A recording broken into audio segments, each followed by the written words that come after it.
All right.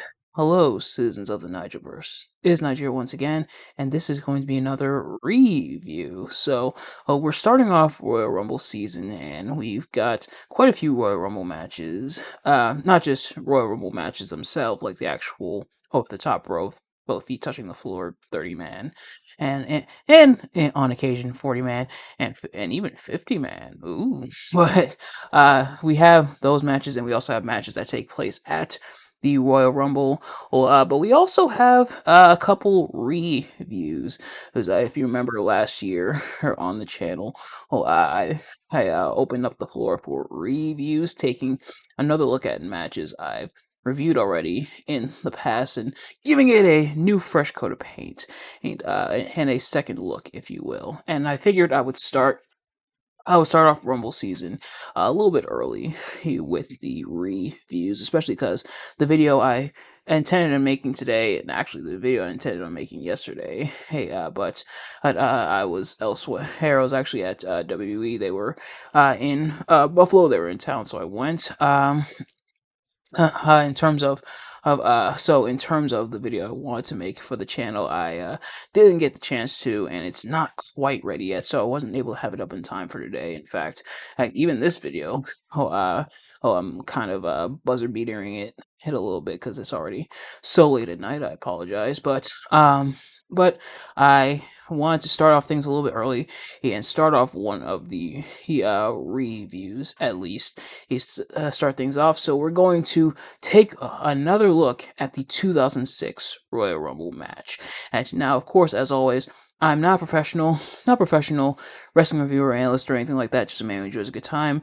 And you know what? Even some years after I initially reviewed it, and even some years later after I watched it for the first time initially, he, um, many years ago. I still think, for the most part, it holds up. I still enjoyed myself. I still had a pretty decent time. I'm now, in terms of the hierarchy of Royal Rumble matches, either the really great Royal Rumble matches or the really bad Royal Rumble matches. This one, I feel like, kind of falls somewhere in the middle. But it's still kind of a sentimental favorite of mine, and you will hear why in just a moment. So, without further ado, let's get right into it. Now, if you've seen these reviews of mine before, you kind of already know how this works. If you haven't, I'm going to be talking about what I liked and disliked about the match. In terms of how we got here, well, it's the Royal Rumble. You know the drill. 30 men over the top rope, both feet hitting the floor. Only one will go on to WrestleMania. And this year, they really put over that 15 superstars from Raw and 15 superstars from SmackDown. That turns out to not fully be the case, at least, but they kind of bring that up and to the point where even the commentary is Michael Cole and Jerry Lawler, which is kind of ironic because they would go on to be the official commentary duo for a little bit, to the chagrin of many several years later. More specifically, when Michael Cole went heel, Michael Cole, and began annoying just about everyone. But as for this they're the commentary team, and they put over the 15 superstars from Raw, 15 superstars from SmackDown. Again, not fully true, as you're going to hear why in just a moment. But they put that there, and this I don't know if I was going to save it till the dislikes, because as I know some people are against this kind of thing, but I figured really looking at it, it's more of a gray area. This match does not main event the show. It's actually closer towards the middle. There's two matches after this. It's the two world championship matches are actually after this match. So this match does not main event the show. And now I know some people don't really mind when the Royal Rumble match doesn't main event the show. Some people feel like the Royal Rumble match should main event the show. Me personally, I think if you can justify the main event going over the actual Royal Rumble match, I think it's fine. But I also get why some people aren't really the biggest fans of that. Not the first time WWE would do that, and not the last time either. Or heck, it happened just a couple years ago at the 2023 Royal Rumble, where the main event was Roman Reigns versus Kevin Owens. But yeah, so the Royal Rumble match does not main event the show. Oh, unfortunately, instead, it's main evented by, I believe, yeah, Kurt Angle versus Mark Henry, and the return of the Undertaker. So I guess it makes sense. And plus, Undertaker takes down the ring with the lightning, and so I guess it's justified. Uh, but yeah, so the Royal Rumble match. You're gonna hear me flub that quite a bit, I'm sure, throughout the course of this video. So I do apologize. But it doesn't main event the show. Still, starting with what I liked, I I do like the stories that they tell throughout. There's a few different story threads. The first is well, the first two stories that I want to talk about throughout the match kind of begin and at the beginning, because number one is Triple H, and they're drawing their numbers beforehand, as they often do at the Royal Rumble. Well, and Triple H looks very upset. Randy Orton, who also draws his number, and they play off their kind of history and evolution. Everything says, "I'll see you out there." Or not. And the reason for that is that Triple H is number one, but number two is Rey Mysterio, who at this point, Eddie has passed away. He passed away in November of 2005. That and so they play it up quite a bit. It's now granted, in hindsight, it's them very much profiting off the death of Eddie Guerrero. Oh, very big thing when it comes to this, but. For now, Rey is kind of the beacon for Eddie in this match. And to the point where Rey even comes out in the lowrider. I thought that was pretty cool. And Rey Mysterio is number two. The two story threads is, for starters, Rey surviving throughout the match, and he does end up winning the match.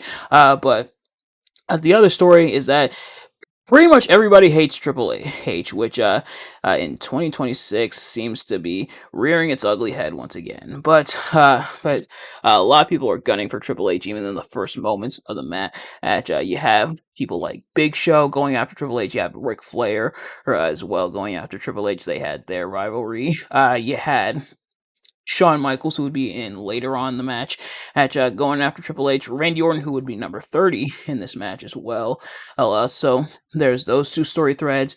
As another, or is speaking of Shawn Michaels, is later on in the match. This isn't until a bit later in the match as Shawn's officially in, and excuse me, and admittedly, they allude to it kind of throughout the match until Shawn Michaels comes out, and then it really takes shape. Is that Vince McMahon? This is around when Vince McMahon and Shawn Michaels are feuding, and Vince has kind of put a bit of a bounty on Shawn Michaels that whoever eliminates Shawn Michaels from the Royal Rumble will be rewarded handsomely. Everybody is now gunning for Shawn Michaels. There are various superstars who have vowed to take out Shawn Michaels, including Eminem, Shelton Benjamin, who was volunteered for it on behalf of his Mama Benjamin. That was around that time. So a lot of people also gunning for Shawn Michaels. Here's that story. So all these different stories being told throughout how and these different threads, it's kind of at that level of interest, and kind of add that storytelling aspect to the match. Those aspects, I think, to see those come together was really cool. Well, you do have your comedy moments, such as Simon Dean coming out, doing the workout regimen and everything. And thankfully, he's not being ripped apart like he was the previous year by Jim Ross, verbally, that is. This time, Simon Dean gets in the ring right away. He rides on a Segway. Hey, I don't know about you. I've low-key always wanted to ride one of those things. I don't know why. It looks goofy. It looks corny.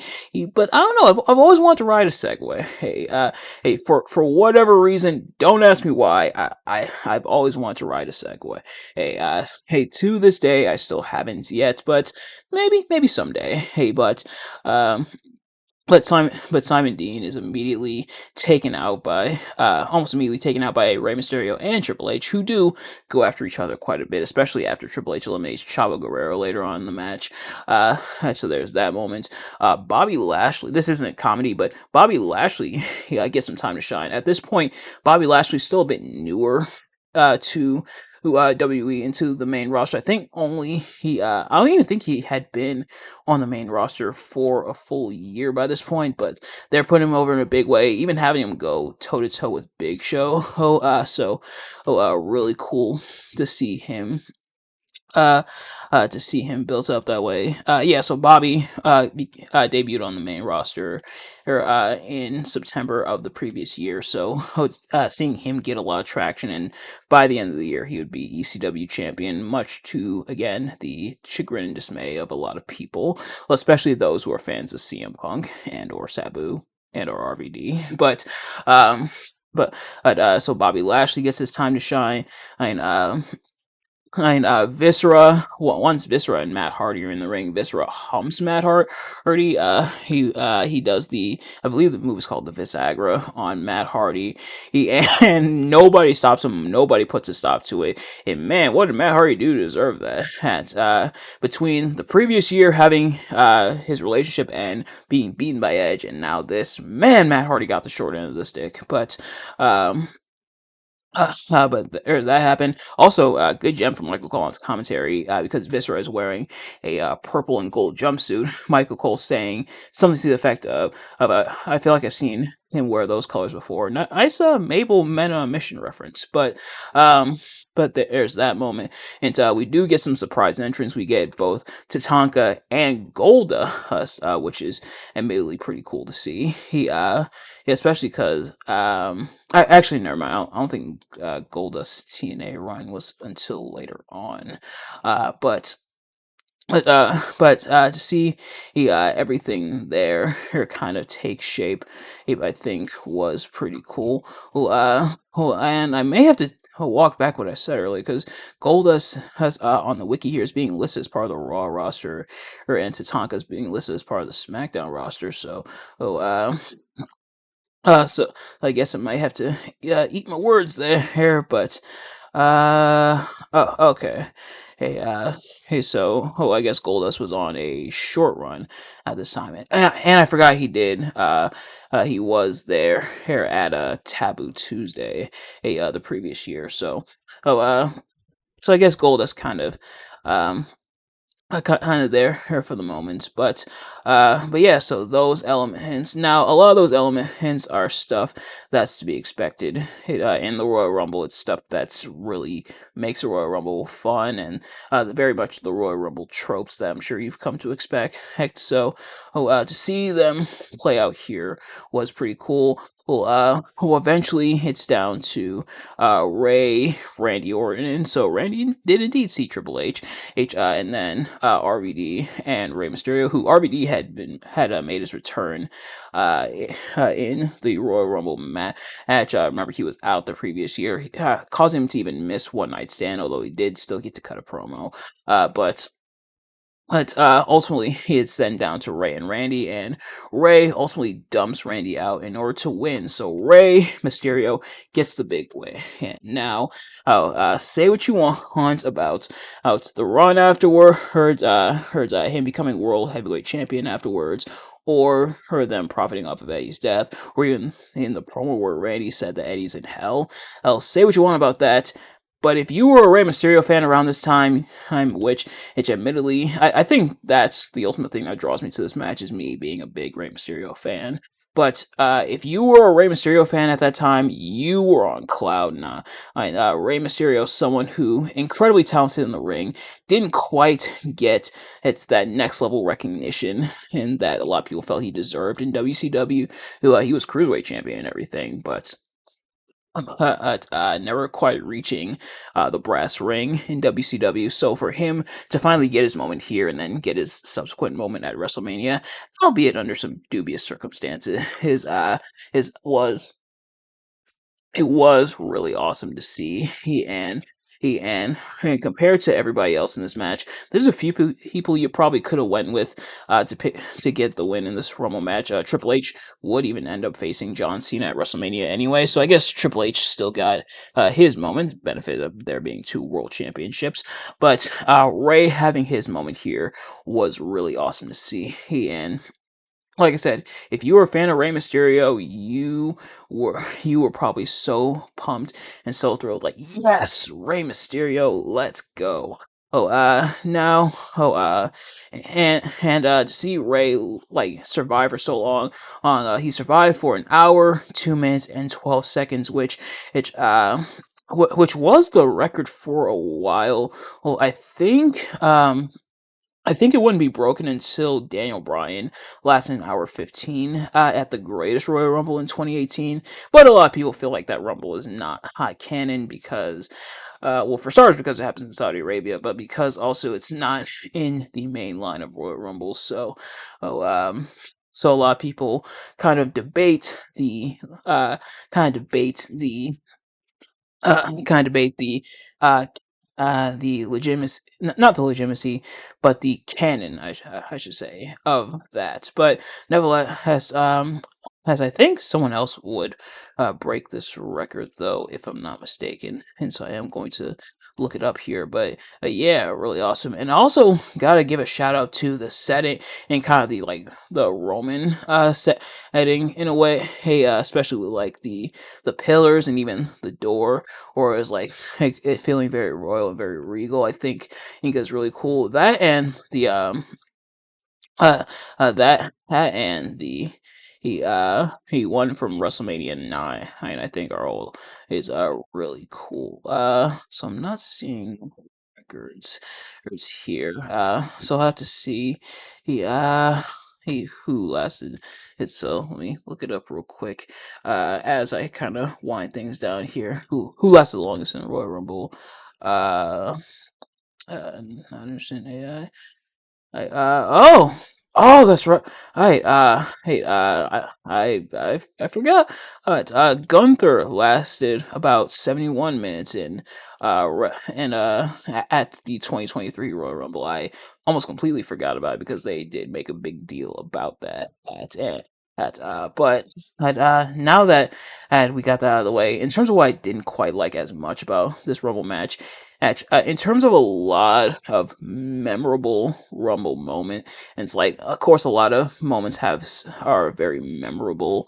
Well, for good or for bad, such as Vince tearing his quad the year previously. Thankfully, Vince, it is worth mentioning, Shawn Michaels is eventually eliminated by Shane McMahon, who is not in the match. After Shelton Benjamin is eliminated, Vince comes out. How he walks out, thankfully, doesn't tear his quads this time, but Shane shows up behind Shawn and dumps him out the time-honored tradition of people who are not in the Rumble match still getting eliminations, nevertheless, and Shawn not being able to go back in. And uh, but